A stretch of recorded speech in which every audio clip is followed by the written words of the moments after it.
ты в ответ на мой план говоришь, что все это бред и фантазии лишь, что так сгоряча не рубят с плеча, что я одичалая, как саранча.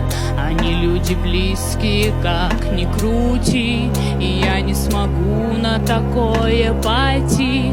А если смогу, дорога потом либо в колонию, либо в дурдом. А я скажу в ответ: ты не напугал, твой ценный совет мне никуда не упал.